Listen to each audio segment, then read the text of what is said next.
My father's casket hadn't even been lowered yet when a woman I had never seen before in my life walked up the center aisle of Ridgeview Funeral Home holding the hands of two teenagers, and said, loud enough for all 90-something people in that room to hear, "I need to see him before you close it. He's their father too." For a second nobody moved. My mother's hand, which had been resting on my knee, went stiff. My sister Renee actually laughed, this short, disbelieving bark of a laugh, like her brain refused to process the sentence as real. I remember thinking, this is a mistake. This woman has the wrong funeral. There's probably another Walter Briggs somewhere in Ohio and she's confused the address. Then I looked at the boy standing next to her. 17, maybe 18. And he had my father's jawline. Not a similar jawline. My father's jawline, the one I'd been looking at in family photos my entire life, sitting on a stranger's face like someone had traced it there. My mother stood up first. 36 years married to my father, and she stood up in front of his open casket, in front of his business partners, his church friends, his golf buddies, and said, in a voice I had never heard her use before, "Who are you?" It wasn't a question. It was an accusation dressed up as one. The woman, I'd learn her name was Patrice Coleman within the hour, didn't flinch. "My name is Patrice. This is Malik and this is Simone. We drove in from Columbus this morning. I saw the obituary." Simone, the younger one, maybe 14, was crying already, the kind of crying that comes from a kid who has clearly been told to be strong and is failing at it. Malik just stood there, jaw tight, staring at the casket like he was trying to memorize a face he'd apparently known his whole life. In a way none of us had ever gotten the chance to know he existed. If you're watching this right now, I want you to pause for 1 second and think about the worst thing you've ever found out about someone you loved. Type it in the comments if you want, just a word, a feeling, whatever it was. Because what happened over the next 4 months made that funeral home moment feel like the easy part. That was just the first layer. There were at least 3 more underneath it, and every single one of them was worse than finding out my father had another family. Because it turned out the family wasn't even the biggest secret he was keeping. My name is Dana Elizabeth Briggs. I'm 34 years old, I work in marketing for a mid-size hospital network in Dayton, Ohio, and until March 9th of last year I thought I understood who my father was. He built a construction company from nothing, Briggs Construction Group, 41 employees, mostly commercial builds, warehouses, strip malls, the occasional school gymnasium. He coached my little league team even though I was the only girl on it. He walked Renee down the aisle 4 years ago and cried through the whole first dance. He was, as far as I knew, a good, steady, unremarkable man who worked too much and loved us in the quiet, undemonstrative way a lot of Midwestern dads do. He died of a heart attack on a Tuesday morning at a job site off Route 4 at 8:47 a.m., according to the paramedics.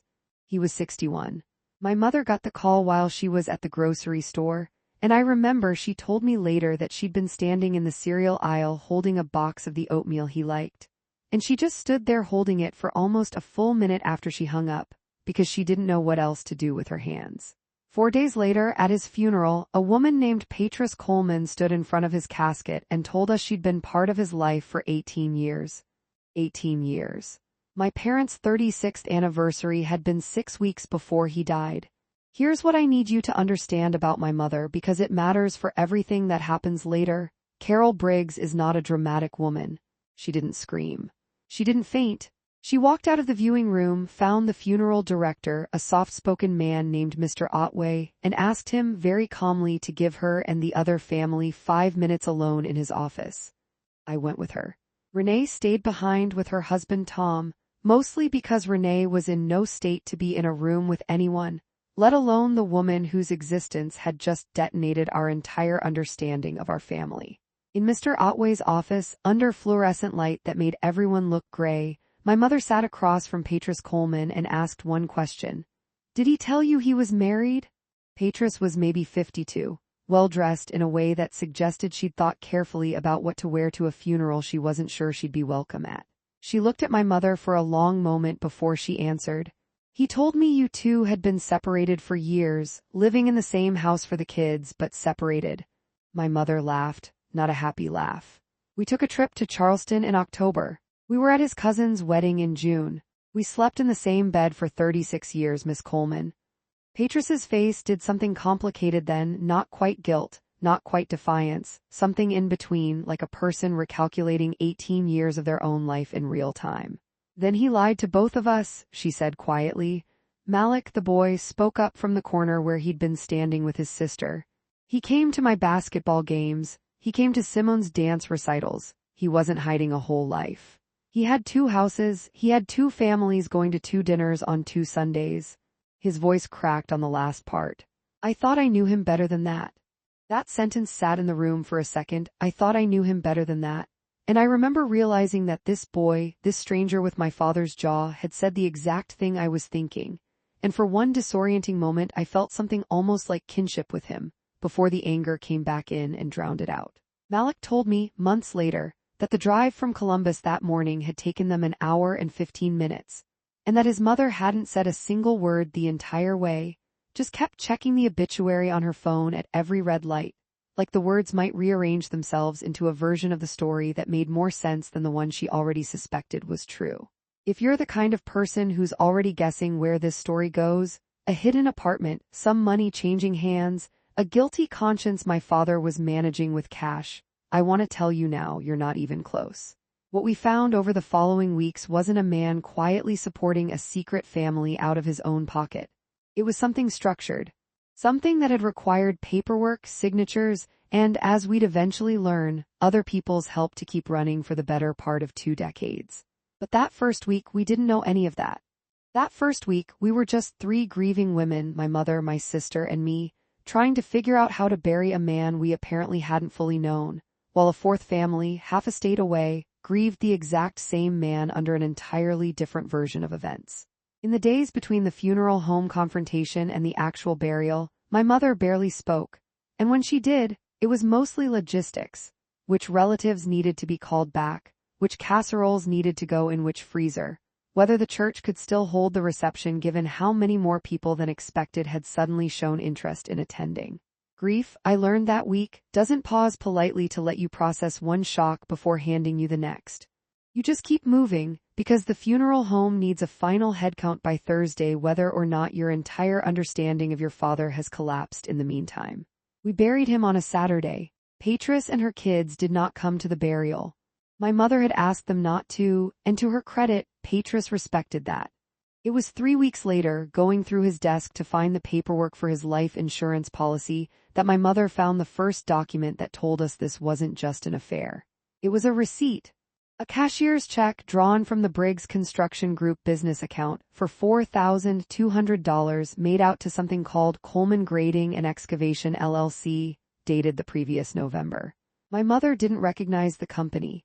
Neither did I, and when she called Priscilla Nakamura, the attorney who'd handled the company's contracts for the past 9 years, to ask what Coleman Grading and Excavation actually did for Briggs Construction, Priscilla went quiet on the phone in a way that made my stomach drop before she even answered. Carol, she said slowly, I've never heard of that company. Let me pull the vendor files. Quick question for you, if you're still with me, where are you watching this from? I'm always curious how far this story is traveling. Drop your city in the comments. Now let's get into what Priscilla found, because this is where the funeral home shock started to look almost small. Priscilla called back 2 days later, and she asked my mother to come into her office in person rather than talk on the phone, which is never a good sign from a lawyer. Coleman Grading and Excavation LLC had been registered with the Ohio Secretary of State 9 years earlier. The registered agent was a man named Andre Coleman. When Priscilla said the name, my mother's face went white, because Andre Coleman, it turned out, was Patris's younger brother. For 9 years, Coleman Grading and Excavation had been submitted as a subcontractor on 11 different Briggs Construction Group projects: site prep work, drainage grading, erosion control. The invoices were legitimate looking. Company letterhead, itemized hours, equipment rental line items. The problem was that when Priscilla cross-referenced the invoice dates against the actual project timelines and site logs, 6 of the 11 jobs didn't line up with any grading work that had actually occurred. The dates were during phases of construction where grading wasn't even part of the process yet. One invoice billed for erosion control 3 days during a week when the site in question was still in the permitting stage and hadn't broken ground. In 9 years, Coleman Grading and Excavation had invoiced Briggs Construction Group a total of $187,000. My mother sat very still when Priscilla told her the number. "That's company money," she finally said. "That's not his personal money, that's payroll money, that's money owed to 41 employees." Priscilla nodded slowly. "I need to ask you something, Carol, and I need you to think carefully before you answer. Did Walter have sole signing authority on the business accounts?" "He did. He'd had sole signing authority since he founded the company in 1997. My mother had never questioned it because for 30 years there had been no reason to. That was the moment the story stopped being about grief and betrayal and started being about arithmetic. Because if $187,000 had gone out the door to a fake subcontractor run by Patris's brother, that meant the money hadn't just evaporated into an affair. It had been engineered. Someone had built a structure, invoices, a registered LLC, a bank account, specifically designed to move company money to that side of his life without raising flags for the better part of a decade.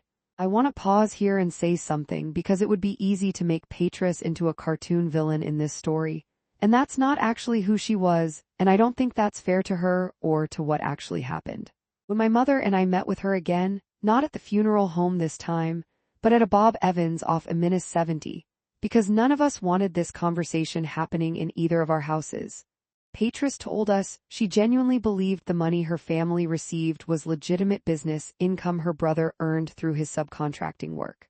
"Andres had that company for years," she said, turning her coffee cup slowly on the table without drinking from it. "He does real grading jobs for other clients too. I never once thought," she stopped. "I never once thought to ask why Walter always seemed to have exactly the amount of work available whenever Andre's business was slow. I believed her, honestly. Not because I wanted to, but because the alternative that she'd known and helped orchestrate a 9-year embezzlement scheme against a company she'd never even visited didn't match anything else about how she talked about my father, with a kind of wounded, complicated love that didn't sound performed. But belief in her innocence didn't change the number. $187,000 was gone. And when Louis Ackhaffer, the forensic accountant Priscilla brought in 2 weeks later to do a full audit of the business accounts, started digging deeper into Andre Coleman's invoices, he found something that made the fake grading company look almost minor by comparison. The fake invoices weren't the only irregular thing in the books. There was a second pattern, smaller, more frequent, harder to trace, that had been running even longer than the Coleman grading scheme. And when Louis laid it out for us on a spreadsheet at Priscilla's conference table, my mother had to leave the room for 10 minutes before she could come back and look at it. The second pattern was payroll. Not fake employees, that would have been too easy to catch, Louis explained. Instead, my father had been quietly overpaying a small handful of real, active employees, then having them transfer the excess back to him in cash or via personal Venmo transactions that never touched the business accounts again. It was small on any individual transaction. $60 here, $90 there, folded into slightly padded overtime hours, spread across 4 employees who Louis, after some careful cross-referencing of old company directories, discovered had personal or family connections that traced, eventually, back to Patris's side of Columbus. One was a cousin of Patris's. 2 were co-workers of Andre's from a previous job. One was Malik himself, who at 16 had apparently been listed on the books for 3 months as a part-time laborer despite Louis finding 0 site access logs, safety certifications, or supervisor sign-offs for him anywhere in the company's records. Over 14 years, this second pattern amounted to $94,000. Combined with the Coleman grading invoices, that put the total documented misappropriation at $281,000. And Louis was careful to use the word documented, because he told us plainly that a business the size of Briggs Construction Group, run for years by one person with sole signing authority and what he generously called informal bookkeeping practices, likely had additional undocumented losses that would never be fully traceable. "I want to be honest with you both," Louis said, closing his laptop. "In cases like this, the number you can prove is usually about 60 to 70% of the actual total. There's cash. There's stuff that just isn't in any system anymore." My mother asked him directly, So my husband could have taken closer to $400,000 out of our company over the years and given it to another family, and we'll never know the real number. Louis didn't sugarcoat it. That's a realistic estimate, yes. I remember doing the math in my head, the stupid, reflexive kind of math grief makes you do. $400,000 was close to what my parents had spent, combined, on both my and Renee's college tuition, my wedding, and the down payment on my mother's house. It wasn't abstract money. It was money that had a shape in our lives, the shape of things we did and didn't get to have. But here's the thing about slow burn discoveries like this one, and I promise you, if you're still watching, we are nowhere near done, is that the money wasn't even the part that broke my mother. The money was infuriating, and it complicated the business in ways that would take Priscilla and Louis another 5 months to sort through with the state and with our own insurance and licensing boards. But the part that actually broke her, that made her stop sleeping for most of that April, was learning about the calendar. Because when Louis pulled Walter's calendar off the company's shared server, a calendar none of us had ever thought to look at. Because why would you? Your husband's Outlook calendar isn't exactly gripping reading during a normal marriage. My mother found something that made 18 years of an affair look almost quaint. Every single Wednesday for as long as the calendar records went back, which was 11 years, my father had a recurring entry, site visit, Buckeye Corridor project. No such project existed in any of the company's actual job files. Buckeye Corridor was not a real job site. It was Columbus.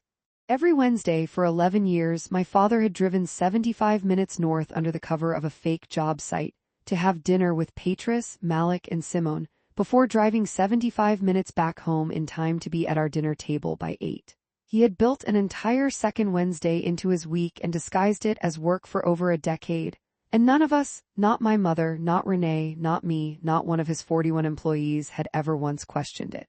I need to tell you about the Simone part because I think it's the piece of this story that surprised me the most, and I still think about it more than almost anything else that happened that year. About 6 weeks after the funeral, Petrus reached out to my mother directly, not through lawyers, just a plain text message, asking if Simone, the 14-year-old, could speak with someone from his side.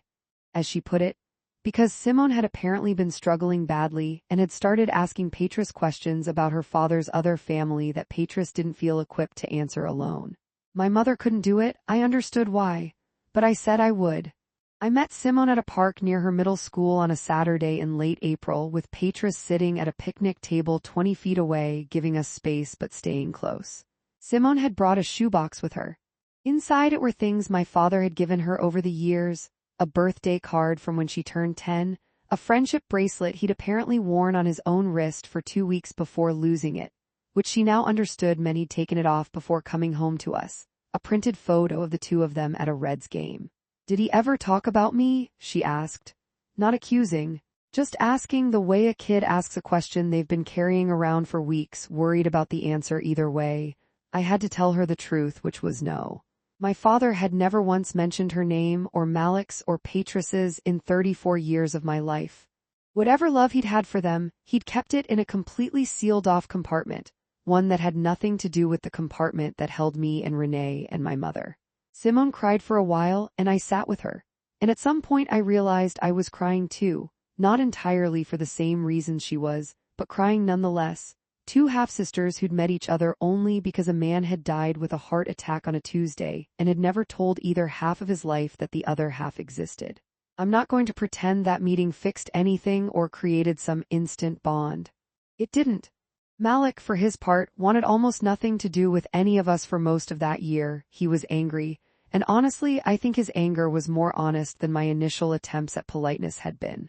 But Simone and I kept texting, occasionally, small things, and I think that thread, thin as it was, ended up mattering more to how this whole story resolved than any of the legal proceedings did. But the legal proceedings were coming, and they were about to get a lot more complicated. Because in early May, an investigator from Heartland Mutual Life Insurance called my mother with a question that none of us saw coming.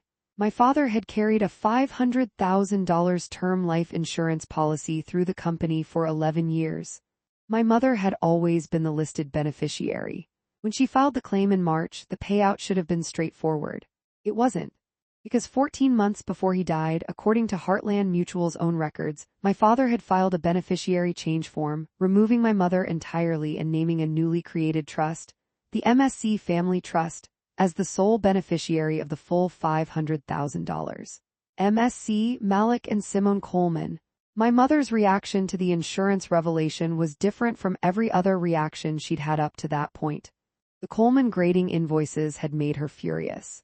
The Wednesday calendar entries had made her grieve something almost harder than his actual death, the loss of 11 years she thought she'd understood. But the insurance policy made her scared, in a very practical, very immediate way, because $500,000 wasn't an abstraction about the past. It was money she was counting on, right now, to keep the house, to keep the company's remaining debts serviced, to retire on.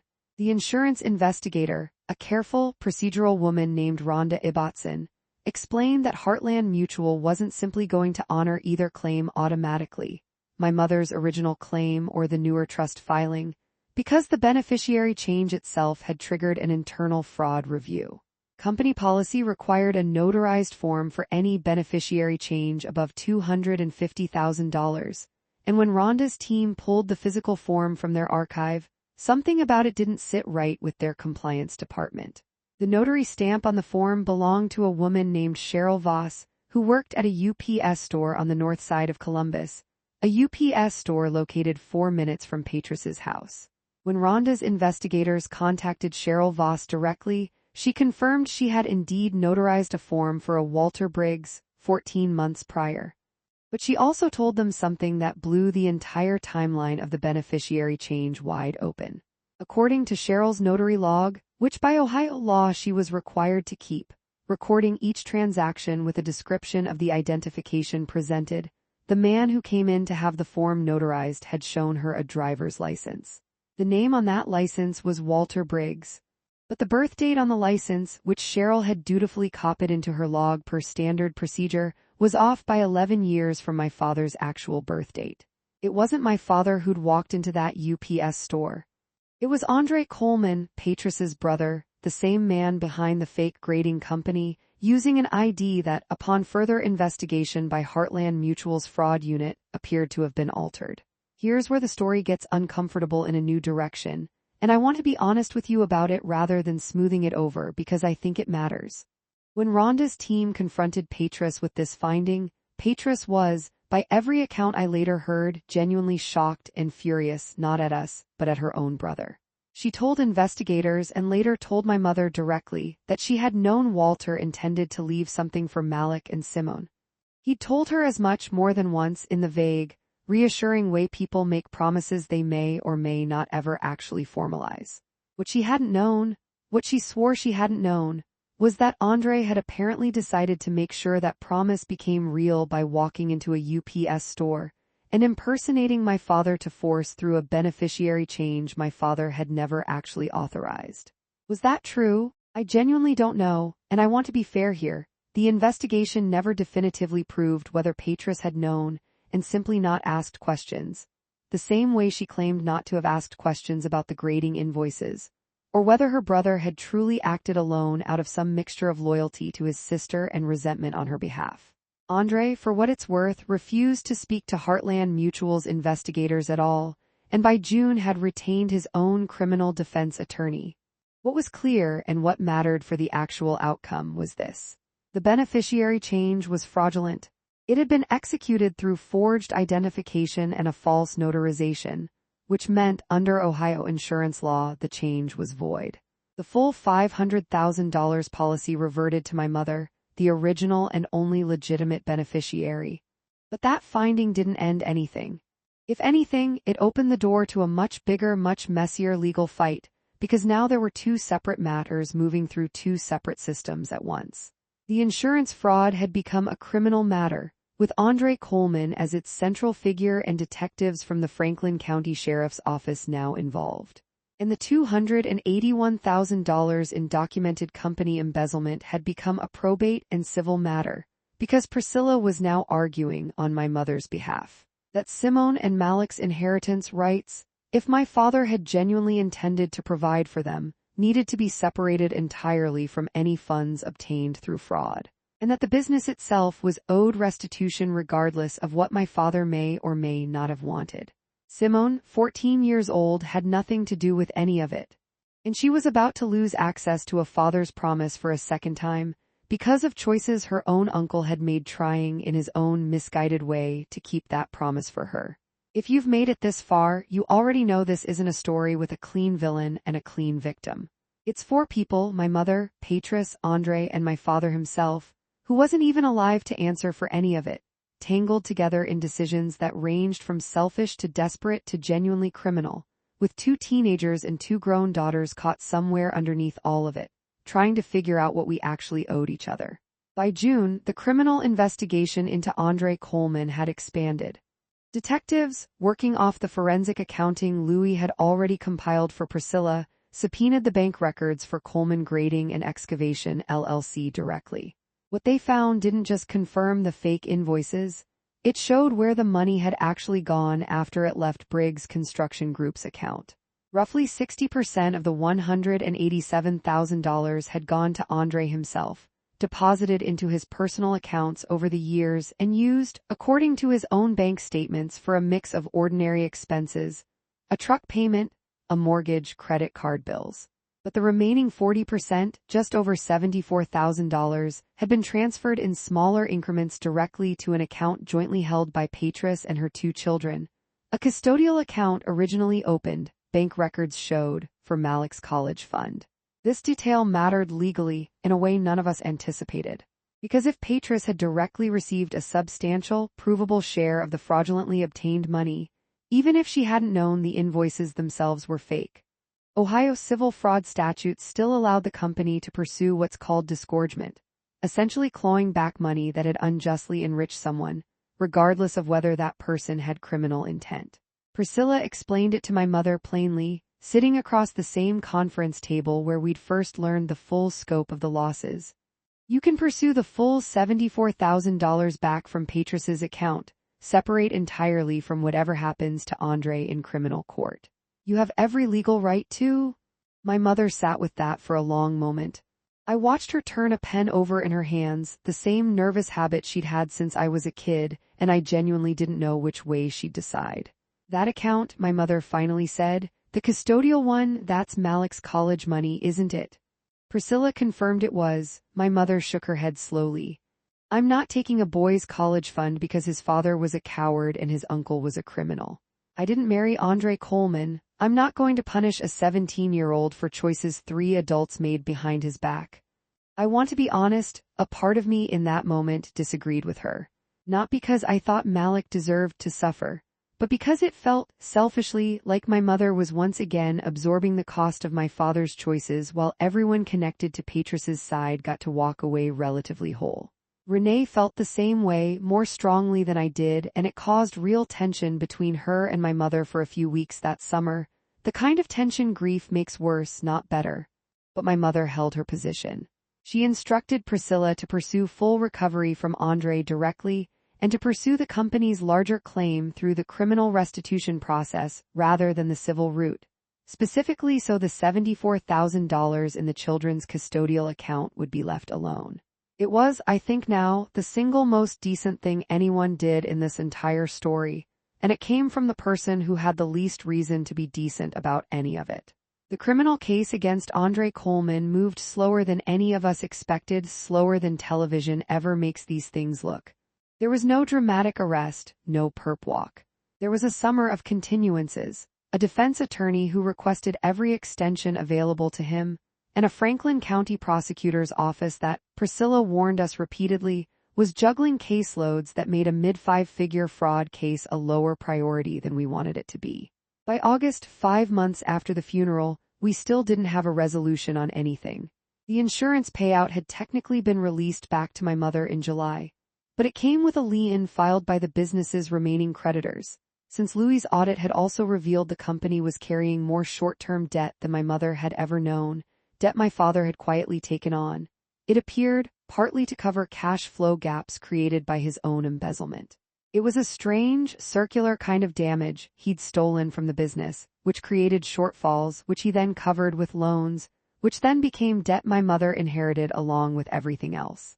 There was also, that same August, a licensing complication none of us had anticipated.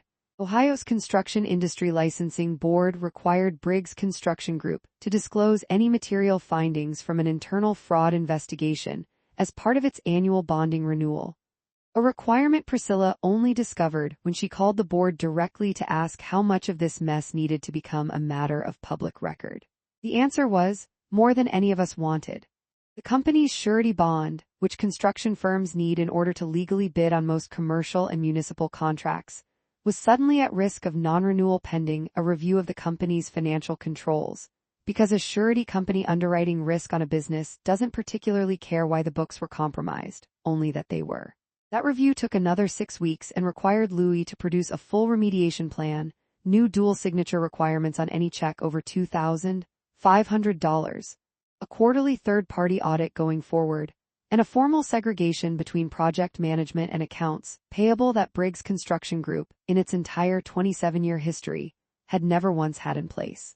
My mother signed off on all of it without hesitation, though she admitted to me privately that reading the remediation plan felt like reading a list of everything her husband had specifically avoided setting up, on purpose, for almost 3 decades, because those same safeguards would have made what he did impossible in the first place.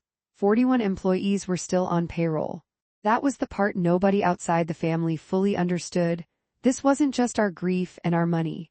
41 families depended on Briggs Construction Group continuing to operate while all of this unfolded quietly in the background. My mother, who had never run a business a day in her life, spent that entire summer in meetings with Priscilla, with Louis, with the company's operations manager, a steady, exhausted man named Frank DeLuca who'd worked for my father for 19 years, and who told my mother, at one particularly bad meeting in July, that he'd suspected something wasn't right with the books for at least the last 3 years, but had never felt it was his place to say anything. That admission from Frank stayed with me, because it meant, in some quiet way, that the fraud hadn't been perfectly hidden. It had been hidden well enough that nobody wanted to be the one to say it out loud, which is, I've come to think, how most long-running betrayals actually survive. Not because they're airtight, but because everyone around them has a reason to stay quiet. The business survived, in the end, but barely, and only because my mother made the decision in September to bring in an outside general manager, and step back from any illusion that she could run it herself while also managing a fraud case, an insurance dispute, and a fractured extended family that now included 2 teenagers she'd met for the first time at her husband's funeral. Renee, meanwhile, had mostly stopped speaking to Patris's side of things entirely by that point.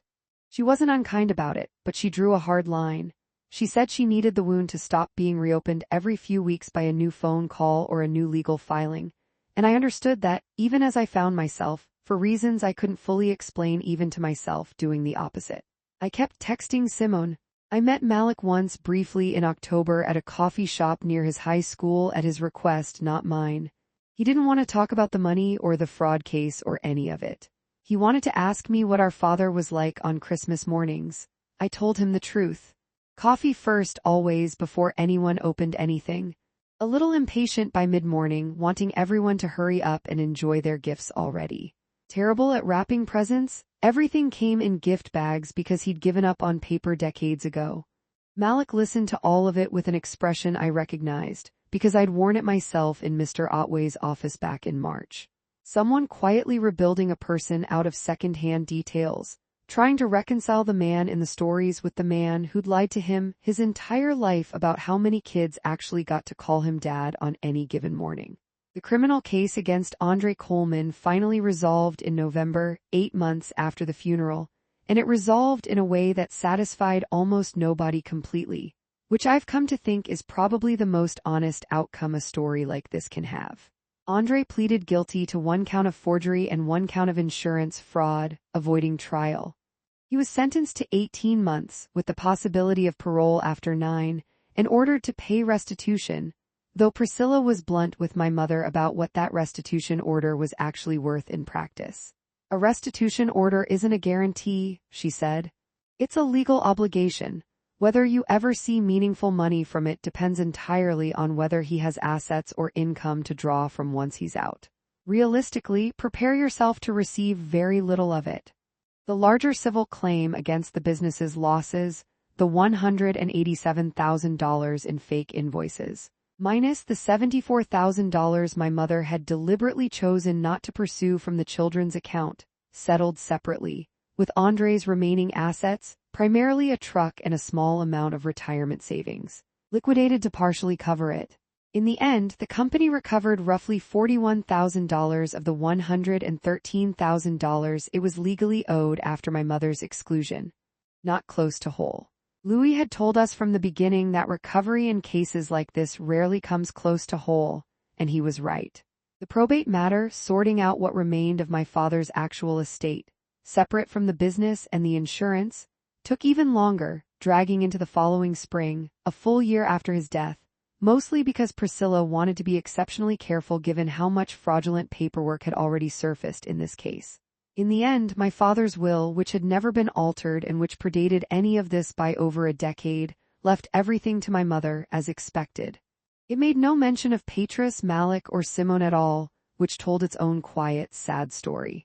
Whatever he'd intended to do for them, he'd apparently never gotten around to doing it through any legitimate channel. He'd let Andre's forged insurance form stand in for the plan he never actually made himself.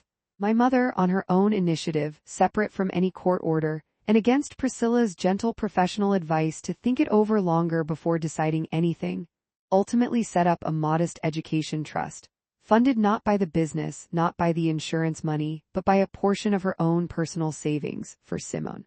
Not Malik, who was already 18 by then and had, in his own words when my mother offered, "Not really sure I want anything from any of this, but thank you." Just Simone, who was still 14, still building whatever picture of her father she was eventually going to carry into adulthood, and who, my mother said simply, didn't ask for any part of what her father or her uncle did. I asked my mother once that spring why she did it given everything. Given the funeral, the invoices, the Wednesdays, the forged form, all of it. She thought about it for a while before she answered. Because somebody in this whole mess should get to say that decency ran in this family further than his lies did, she said. It's not for him, it was never going to be for him again. There was one more artifact that surfaced during the criminal investigation, and it didn't come from a bank or an insurance file or a notary log. It came from my father's own phone, which the Franklin County Sheriff's detectives subpoenaed as part of building the fraud case against Andre. Most of the phone was exactly what you'd expect from a 61-year-old contractor.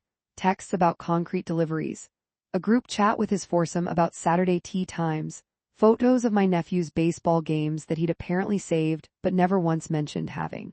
But buried in a folder labeled with almost insulting simplicity, "Work notes." Detectives found a thread of text messages between my father and Andre Coleman going back nearly 5 years.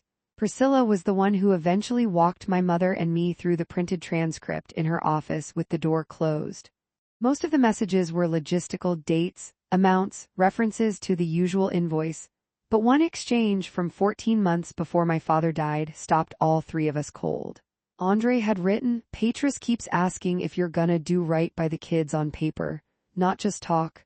My father had responded 9 minutes later, "I know, I'll figure it out. Just don't do anything without me signing off first." "I mean it, Andre." Andre's reply came the next morning, "You always say that. One of these days I'm not waiting on you anymore." There was no message after that where my father ever followed up, no indication he'd ever actually gone to a lawyer, an insurance office, or a notary himself. Whatever he meant by "figure it out," he never did, not in any legitimate way we could find. 11 months later, Andre walked into that UPS store alone. Reading that thread, I understood something I hadn't fully let myself understand before. My father hadn't been the criminal mastermind behind the insurance fraud. He'd been something almost worse, in its own way, a man so committed to avoiding a hard, honest conversation with everyone in his life that he left a vacuum, and someone else's desperation and love rushed in to fill it. Andre didn't forge that form because he was some calculating con artist. Detectives who interviewed him for the plea agreement described him, off the record, as a man who genuinely believed he was finally forcing his brother-in-law to keep a promise that had been dangled in front of his sister and her kids for years. It didn't excuse what Andre did. Forgery is forgery, and a jury would have seen it the same way if the case had gone to trial. But it recontextualized the entire timeline for me. This wasn't one villain and a family of victims. It was a chain of people, each one absorbing the consequences of somebody else's unwillingness to just tell the truth. The probate hearing where the beneficiary fraud was formally addressed took place in April. 13 months after my father died, in a courtroom that looked nothing like television, fluorescent lights, a docket with 19 other cases scheduled the same morning. A magistrate who'd clearly read our file closely, but had maybe 11 minutes to spend on it before moving to the next. My mother testified for less than 10 minutes. Ronda Ibatson from Heartland Mutual submitted the fraud investigation findings by affidavit rather than appearing in person. Andre, already 6 months into his sentence by then, didn't appear at all. His attorney had already stipulated to the relevant facts as part of the plea agreement months earlier, so there was nothing left to contest. The magistrate's ruling took less than 2 minutes to read aloud. The beneficiary change was void due to fraud. The original policy terms, naming my mother, stood, and the matter of the business's civil claim against Andre's remaining assets was formally severed from probate and left to proceed separately, as Priscilla had already been managing it. It was almost anticlimactic, sitting there. After a year of forensic accountants and notary logs and phone transcripts, the actual legal resolution took less time than it takes to order lunch. Priscilla told us afterward that this was completely normal. The real work happens in the discovery, not the hearing. But I remember feeling strangely unmoored by how quiet the ending of that particular chapter was, compared to how loud everything leading up to it had been. Malik came to the courthouse that day on his own without Patris. I hadn't expected him. He sat 2 rows behind us in a gray hoodie, arms crossed, and didn't say anything to any of us until it was over when he caught up with me in the hallway outside the courtroom. I just wanted to hear someone official say it was fraud, he said. Not just like family drama, actual fraud on paper. I asked him why that mattered so much. Because for a year, he said, people have been treating this like my whole family did something wrong to your family, and some of it, yeah. My uncle did something wrong, but I didn't ask him to. My mom didn't ask him to. I just wanted a judge to say that out loud, even for 2 minutes, so it's not just like a story people tell about us anymore. I understood that more than I think he expected me to. Not everything that summer was about lawyers and hearings. Some of the hardest days were much smaller than that, and happened at Briggs Construction Group itself, in a conference room with bad coffee and 41 people's livelihoods sitting quietly in the background of every decision. In late June, a little over a year after my father died, my mother called an all-staff meeting, something Briggs Construction Group had genuinely never done in its entire history, according to Frank DeLuca, who'd been there for 19 years and said my father ran things close to the vest, always had. My mother stood in front of the full crew, framers and estimators and 2 young apprentices barely out of high school, and told them in plain, unembellished language most of what had happened. Not every detail, she kept Simone and Malik out of it entirely, out of what I think was genuine protectiveness rather than shame. But she told them about the fake invoices, about the misappropriated funds, about the debt the company was carrying because of it, and about her decision to bring in an outside general manager rather than pretend she could absorb all of it herself. I wasn't sure how the room would react. I think my mother wasn't either. What happened instead was one of the estimators, a quiet man named Ronald Prout who'd worked for my father for over a decade, standing up and simply saying, "We appreciate you telling us straight, Mrs. Briggs." A lot of owners wouldn't have. It wasn't a dramatic moment. Nobody cried, nobody clapped. But my mother told me afterward in the car on the way home that it was the first time since the funeral that she'd felt like something had actually gone right instead of just gone survivable. Not every consequence that summer was gentle, though. 2 of the 4 employees Louis had identified as part of the smaller payroll padding scheme, the ones connected to Andre and Patris's side, were let go once the audit findings were confirmed, a decision my mother made reluctantly. On Priscilla's firm advice, because keeping them on staff after documented, if smaller-scale, involvement in the fraud created liability the company couldn't absorb on top of everything else. One of them, a young drywall installer named Cortez who'd apparently had no idea the extra $60 folded into his overtime pay for 3 years had anything to do with fraud, cried in Frank DeLuca's office when he was let go. And my mother, when she heard about it, sent him 2 months severance out of her own pocket rather than the company's, quietly, without telling Priscilla until after it was already done. He didn't build this, she told me. He just got used same as the rest of us. By the time the 1-year anniversary of my father's death came around, the criminal case was closed, the insurance matter was closed, the probate hearing was closed, and the business, while still carrying scar tissue in its books that Louis said would take another 2 to 3 years to fully work through, was stable. On paper, everything that could be resolved had been resolved. What hadn't resolved, and what I don't think ever fully will, was the shape of our family going forward, because it turned out there wasn't a single going forward anymore. There were at least two, running in parallel, occasionally touching, mostly not. My mother and Patris have spoken exactly twice since that Bob Evans conversation the first month after the funeral. Once when the criminal case resolved, briefly, mostly logistical, and once this past winter, unplanned. When they ran into each other, of all places, at a Kohl's in a town roughly equidistant between Dayton and Columbus. Neither of them able to explain afterward what strange coincidence of errands had put them in the same store on the same Tuesday afternoon. My mother told me they didn't talk about my father at all. They talked about the weather, and about a coat Patris was returning for almost 10 minutes. Two women who'd loved and lost the same man, standing in a return line, choosing small talk over everything they actually had to say to each other. Because some things, I think, are just too large to unpack next to a customer service desk. Renee had her first child this spring, a boy, and she named him after our father, which surprised me more than almost anything else that happened that year. When I asked her about it, gently, she said, "He was still my dad even after everything. I get to decide what that means to me, separate from what it meant to Patris, or to you, or to anybody else. That's mine to decide." I didn't push back on that. I don't think there's a wrong way to hold grief this complicated, as long as you're being honest with yourself about what you're actually holding. I think about Simone's education trust often, a small, quiet act my mother made without needing anyone's permission or forgiveness, funded from money that was entirely hers to give or withhold. It wasn't restitution, exactly. Restitution implies an obligation. This was something else, something closer to my mother deciding, on her own terms, what kind of legacy she wanted to leave in a story that my father had already written so much of without her consent. I think about the word closure a lot, because it's the word people kept offering us, gently, throughout that entire year, friends, coworkers, even Ronda Ibatson at Heartland Mutual, who called my mother personally after the case resolved just to check in a way that went well beyond her job description. And I don't think closure is actually the right word for what any of us got. Closure implies a door shutting. What we got was closer to a door that stayed slightly, permanently ajar, letting in a draft we all eventually learned to live with. My mother still runs Briggs Construction Group, technically, though Frank DeLuca handles most of the day-to-day now, and she's spoken more than once about eventually selling it outright. She kept the house. She did not, in the end, take Andre's restitution payments personally. She redirected every dollar of what little came through toward the company's remaining debt, treating it, she said, as cleaning up what should have been cleaned up a long time ago, rather than money she wanted for herself.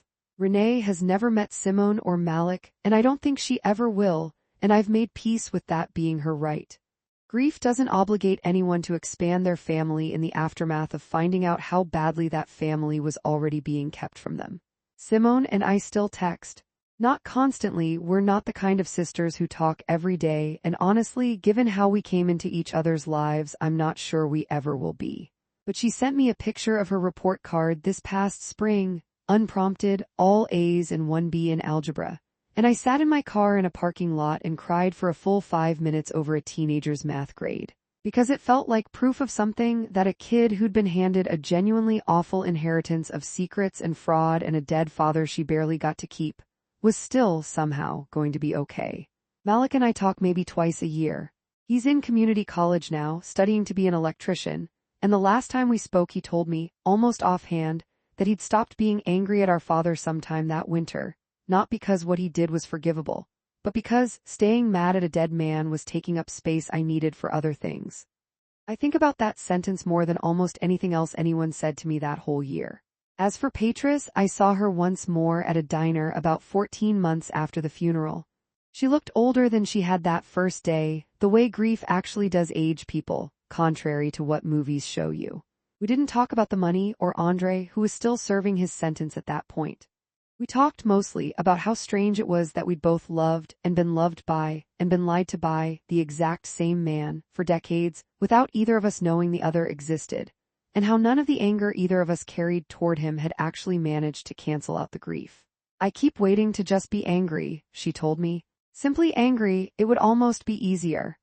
I told her I understood completely, because I'd been waiting for the same thing myself, the whole clean, uncomplicated version of anger you're supposed to get to have toward someone who did something this wrong.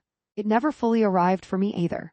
What arrived instead was something messier, grief and fury, and a strange, reluctant compassion for a man who had apparently spent 18 years so afraid of losing either version of his life that he chose, instead, to risk destroying both of them completely, and very nearly succeeded. I think, too, about the version of this story where my father lived, where the heart attack on Route 4 never happened, and he kept driving to Columbus every Wednesday, kept telling Andre he'd figure it out, kept letting two families orbit around a lie he never found the courage to end. I don't know how much longer that could have gone on. Maybe another year. Maybe another 10. Priscilla told me once, almost offhand, that in her experience these situations rarely end on their own, they end because something forces them to. A death, an illness, an accidental slip. A person finally deciding they can't carry the weight of the secret anymore. My father never got the chance to end it on his own terms, and I've had to make peace with the fact that I'll never know whether he would have, eventually, or whether he simply would have kept driving north every Wednesday for the rest of his life, right up until it stopped him.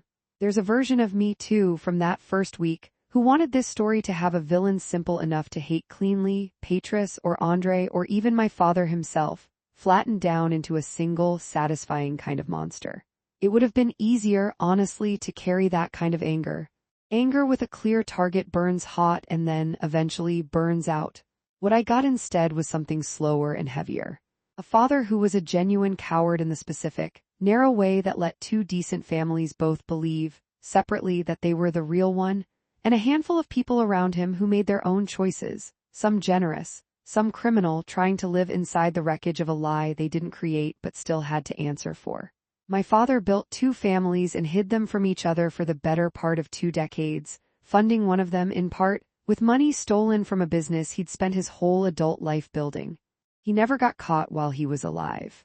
He never had to sit across from any of us and explain himself, never had to watch our faces while we did the math on how long he'd been lying, never had to answer for a single one of the decisions that took a forensic accountant, an insurance fraud investigator, and a county prosecutor's office nearly a full year to fully untangle. In a strange way, I think that's the part I still struggle with the most. Not the money, not even the second family, really not anymore. It's that he got to leave before any of it caught up with him and the rest of us. His wife, his daughters, his other children, a brother-in-law now serving time, 41 employees, and a boy studying to be an electrician who still, some days, misses a father who lied to him from the very beginning, are the ones who had to stay behind and do the actual work of surviving what he built. If there's a lesson in any of this, I don't think it's the tidy kind. It's not the truth always comes out, or secrets always get punished. Because plenty of my father's secrets very nearly stayed buried with him, and only came to light because of one careless forged signature at a UPS store 4 minutes from a house he thought none of us would ever find out about. The lesson, if there is one, is smaller and harder than that. The people left behind after a betrayal like this don't get to choose whether the truth comes out. They only get to choose what kind of people they become while they're cleaning it up. My mother chose decency, even when the law would have let her choose otherwise. I'm still choosing, every day, what kind of sister I want to be to 2 kids I never knew existed until the worst day of my life. I don't know that we ever fully forgive him. I know that we're still here and that in the end, that turned out to matter more than anything he ever tried to hide from us. Sometimes, late at night, I still open my phone and reread that one text thread from Priscilla's transcript. I know. I'll figure it out. 9 words a man wrote to his brother-in-law 14 months before he died, promising a resolution he never actually delivered. I used to read it looking for evidence of who he really was deep down underneath the lie. I've stopped doing that. I don't think there's a version of who he really was clean enough to find. There's just what he did, what it cost the people who trusted him, and what the rest of us decided to build out of what was left. That's the only part of this story that was ever really ours to write. This story is a work of fiction created for entertainment and reflection. Any resemblance to real people or events is coincidental. Takeaway. The truth doesn't always come out because someone finally confesses. Sometimes it comes out because a lie gets too heavy for the structure holding it up, and the people left standing are the ones who decide what happens next.